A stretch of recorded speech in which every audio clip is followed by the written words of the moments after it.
Olá, sejam bem-vindos a mais um Degustando Conversas. No programa de hoje você aprenderá a fazer um ótimo prato para ser servido no final de semana. Salpicão nordestino. Hoje preparado especialmente por Túlio Maia e degustado por mim. Acompanhe agora tudo isso no Degustando Conversas aqui na TV Borrolema.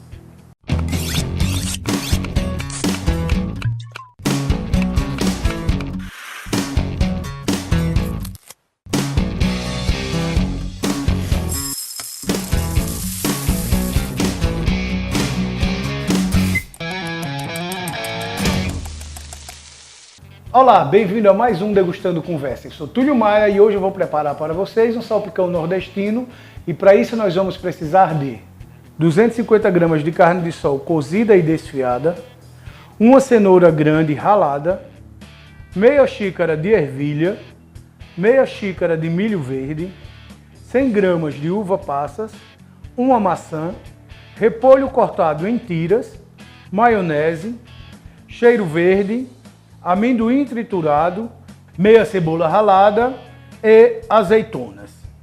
Utensílios: um bowl, uma espátula de bambu, um ralador de legumes, uma tábua de carne para legumes e uma faca. Já separamos todos os ingredientes para o nosso salpicão e agora vamos cozinhar? Para darmos início ao nosso processo da preparação do nosso salpicão, eu vou precisar de uma faca e uma tábua de carne.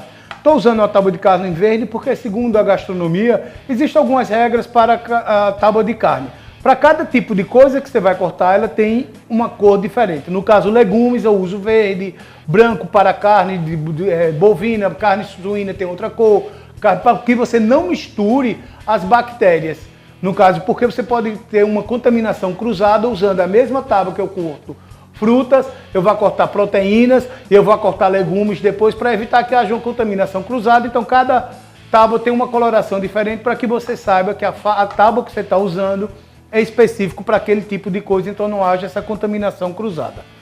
No caso aqui, vamos começar cortando a maçã, porque ela oxida muito fácil, é por isso mesmo que ela estava coberta com papel alumínio. Eu vou usar dois tipos de maçã, a maçã verde e a maçã vermelha. Porque a maçã verde ela é um pouco ácida, então ela vai dar aquele sabor cítrico ao nosso salpicão. Ok? Vamos cortando em cubinhos pequenos, você vê que são bem pequenininhos os cubos, para que o prato fique harmonioso no final. Vamos cortar aqui a maçã verde. E vamos já pegar a maçã vermelha. Salpicão é um prato muito simples, né? E ele tem origem na Espanha inicialmente. Salpicão vem de salpicar, que era colocar sal. Com o tempo houve alguma alteração nisso e não se adicionou só sal ao preparo. Foi adicionado outras coisas, né? A origem também vem muito do século XVI, século XVII. Vou pegar aqui um bowl para a gente começar a colocar os ingredientes dentro. Onde se acrescentou carnes cortadas em pedaços pequenos, carnes magras com a gordura da carne também. E você colocava alguns temperos. Já aqui no nosso país, no Brasil, a gente já deu uma nova leitura a esse termo salpicão. Nós fazemos normalmente uma salada e levamos dentro dessa salada alguma proteína que você pode variar muito. O mais comum seria o frango. No nosso caso aqui hoje, nós vamos dar uma nordestinada nessa coisa e vamos colocar a carne de sol.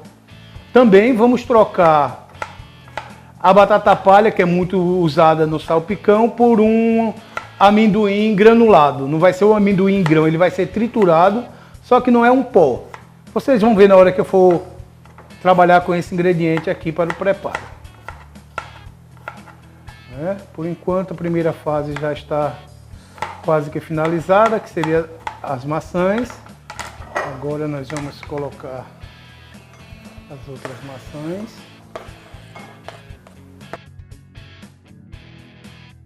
Aqui eu vou pegar uma colher. Aqui eu trouxe a maçã já ralada, a cebola já ralada, porque a cebola arde muito quando eu estou ralando, então vai ficar com os olhos cheios de água chorando. Então não seria interessante nesse momento aqui eu estar chorando na frente de vocês, né? Agora nós vamos cortar o repolho bem fininho. Quase transparente de preferência, tá vendo? Olha. E isso vai fazer com que também dê uma crocância ao nosso salpicão.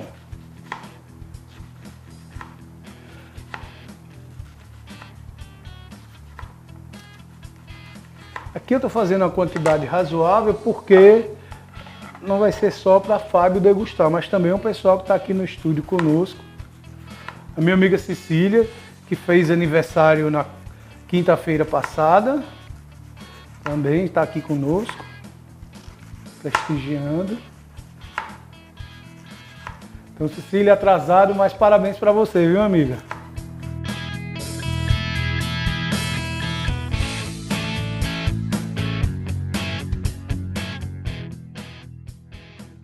Creio que essa quantidade de repolho já é suficiente. Aqui nós temos a carne de sol também, eu já trouxe ela, no caso, toda desmanchada, né, desfiada. No caso, eu cozinhei, tirei o sal dela, deixando ela de molho por algum tempo e trocando a água umas 3 vezes. Após esse processo, coloquei na panela de pressão por uns 30, 40 minutos, depois que ela começa a levantar a fervura, e desfiei ela. Se você pegar a panela de pressão e ficar chacoalhando, como vocês já viram esse tutorial em vários lugares, eu já fiz aqui inclusive com frango, também vai desfiar da mesma forma. Eu já vou aqui tentando dar uma misturada, mas ainda tem mais ingredientes a serem colocados aqui no nosso salpicão.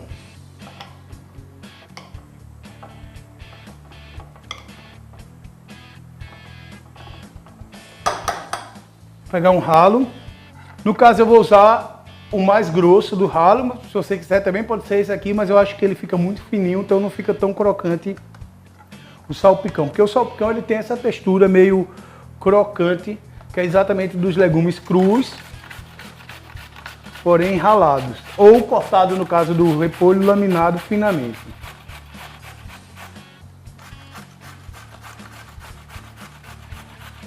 Essa quantidade que você coloca é muito relativo, depende da porção que você quer.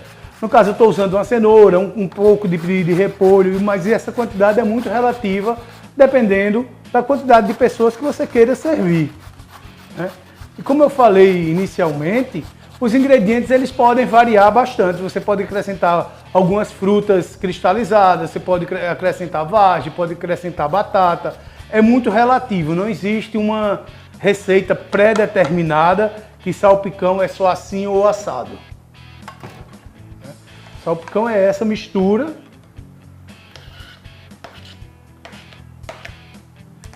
que pode ter as suas variações. Você pode observar, ele já vai começando a ter um certo colorido só da mistura do repolho com a cenoura e a carne.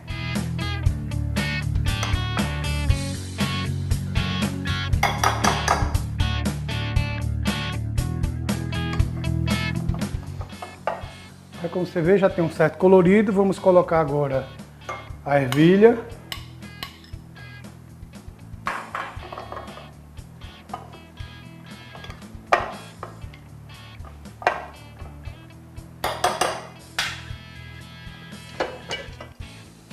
Pega essa colher que fica melhor.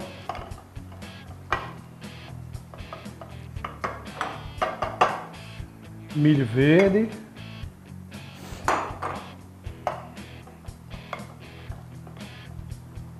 Sou um pouco desastrado, né? Como vocês já puderam observar, derrubo bastante coisa. Uva passas. Essas é daquelas que vem naquela embalagem fechada, que ela tem bastante açúcar. Ela não é úmida não, essa é bem seca mesmo.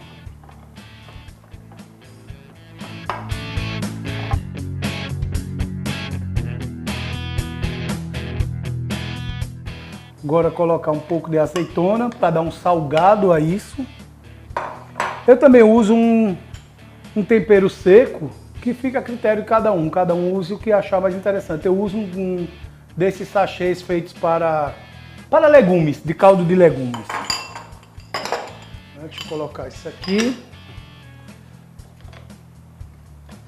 Porque como a carne é de salgada, a única coisa que tem sal aqui seria a azeitona. Então ela precisa de um certo tempero também para não ficar aquele gosto de nada. Então eu uso normalmente esse sachê de caldo de legumes, que eu acho bem saboroso. Ele tem um salgado nela. Agora nós vamos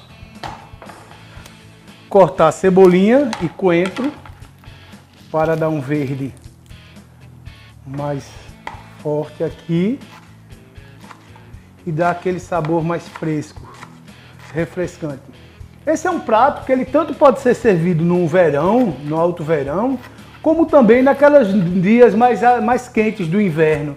Tem uns dias de inverno que não são tão frios, ele fica legal também para você servir como uma entrada ou até mesmo como um prato principal à noite, por ser uma coisa leve, de fácil digestão e não engordar muito, né? Porque no inverno a gente tende sempre a comer muita coisa mais gordurosa, mais pesada, mais doce e também a engordar um pouco. Esse prato ele ajuda você a manter um pouco a linha nesses dias de inverno. E além de ser de fácil digestão, você vê que os legumes são todos crus, então é bastante fibra que você está ingerindo, vai ajudar no seu processo digestivo, inclusive. Colocando aqui coentro e cebolinho.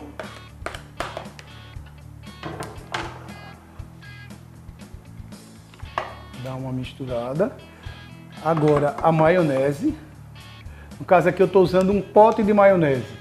Mas essa quantidade, como eu falei, é relativa. Ela vai variar pela quantidade de ingredientes que você está usando. Se for mais ingredientes, você vai usar mais maionese. Se for menos, também como nós já ensinamos em outra vez que a gente ensinou um salpicão aqui, você pode substituir essa maionese por um creme de leite, por um requeijão mais encorpado. E eu já testei, inclusive, também com uma coalhada e ficou bem saboroso. Porque essa maionese ela vai dar uma liga, vai dar um molhadinho que esse prato necessita. Mas como eu falei, você pode substituir por um desses ingredientes tranquilamente. Porque às vezes tem pessoas que não gostam muito da maionese, então ela pode botar uma versão mais light usando um iogurte, de preferência o iogurte grego, porque ele é mais encorpado, é mais grosso, mais cremoso. E quiçá eu acho até que você pode também testar e usar um requeijão, por exemplo. Se não for um requeijão muito grosso, for um requeijão mais liquefeito, já dá para fazer essa mesma liga tranquilamente.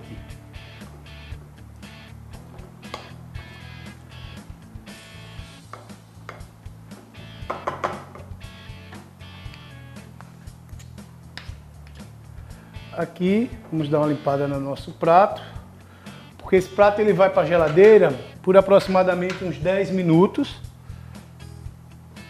para poder ser servido. Ele não vai ser servido imediatamente agora. Né?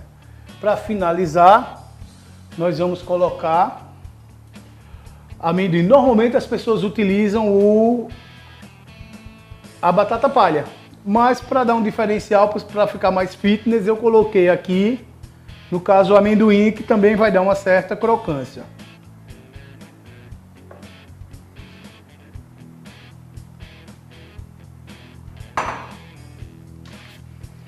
Agora que finalizamos nosso prato, você pode ver, fiz uma cobertura com o amendoim. Nós vamos levar à geladeira por mais ou menos 10 minutos. Vamos agora para um breve intervalo e voltamos já.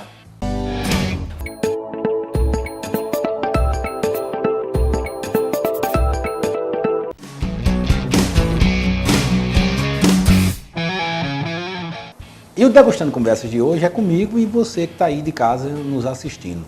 O prato feito de hoje, um salpicão nordestino por Túlio Maia, apesar do São João ter passado o mês de junho e o São João ter terminado na semana passada, na verdade a gente ainda está aqui nesse ritmo de comida nordestina porque, não tenho dúvida, você de casa aprecia e eu gosto muito.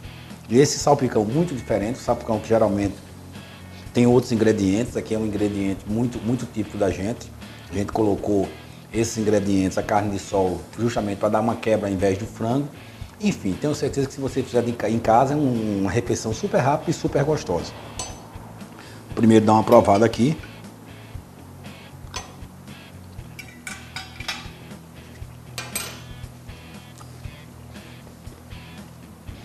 E quando eu falo em gastronomia, sempre as pessoas perguntam, e o que está acontecendo aí fora? Alguns perguntam sugestão de prato, sempre procura a gente pelas redes sociais, enfim.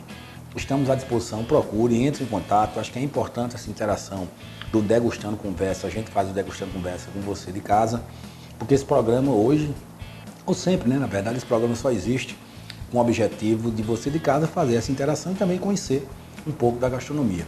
Falando em gastronomia, se a gente perceber, no mês de maio, aproximadamente, no mês de maio, meados de maio, saiu o resultado de um guia que é o guia de referência, de maior referência da gastronomia mundial, que é o guia Michelin. Alguns desavisados, Michelin, aquela indústria de pneu, sim, a indústria de pneu mesmo. Esse guia foi criado na França em aproximadamente 1900, acho que o primeiro ano foi 1900 mesmo.